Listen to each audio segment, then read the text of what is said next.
ఈరోజు పార్టీ యొక్క ఆదేశాల ప్రకారం ప్రతి బుధవారం మూడవ బుధవారం నాడు జిల్లా పార్టీ ఆఫీసులో మేము జిల్లా కమిటీ అందరూ కూడా సమావేశం అవుతారు. అలానే కన్వీనర్లు, ఎమ్మెల్యేలు అందరూ కూడా ఎక్స్-అఫీషియో మెంబర్స్ అందరూ కలిపి ప్రతి బుధవారం నాడు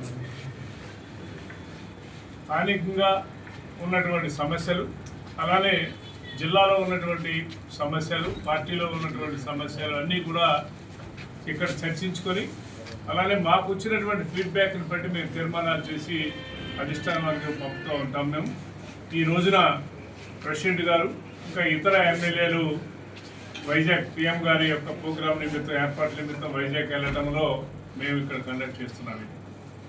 ఈ రోజున పార్టీ యొక్క పని ప్రకారం ఎన్డీఏ యొక్క కూటమి యొక్క ఆధ్వర్యంలో పార్టీ ఇచ్చిన ఆదేశాల ప్రకారం ప్రతి నియోజకవర్గంలో వార్డు వారీగాను బూతుల వైడిగా కూడా మేము ఇంటింటి యొక్క ప్రచారం గత 2 సంవత్సరాల్లో పార్టీలో ఉన్నటువంటి పార్టీ యొక్క విజయాలు, పార్టీ ఇచ్చినటువంటి హామీలు అన్నీ కూడా మేము చేసినట్టు కూడా ప్రతి ఇంటింటికి వెళ్ళి అక్కడ కార్యక్రమం జరుగుతూ ఉంది.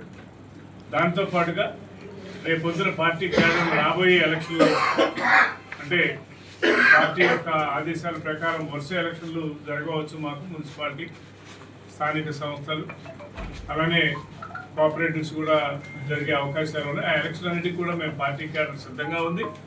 ఎటువంటి పరిస్థితుల్లోనూ 90% మేము కైవసం చేసుకుంటాం. అందులో ఎలాంటి డాకా కూడా లేదు.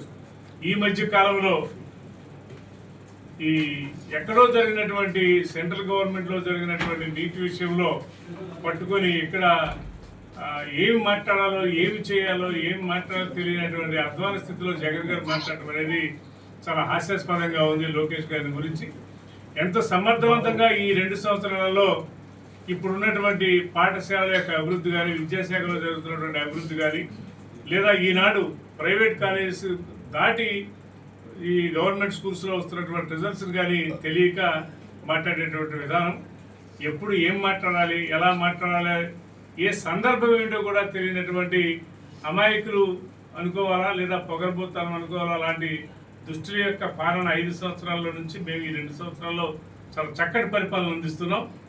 రాబోయే రోజులలో కూడా మా ఎన్డీఏ కూటమి మా డిప్యూటీ సీఎం గారు కోరుకున్నట్లుగాను, మా కేడర్ అంతా కూడా ఆశించినట్లుగా 15 సంవత్సరాలు మేమే అధికారంలో ఉంటాం. ఈరోజు పార్టీ యొక్క ఆదేశాల ప్రకారం ప్రతి బుధవారం మూడవ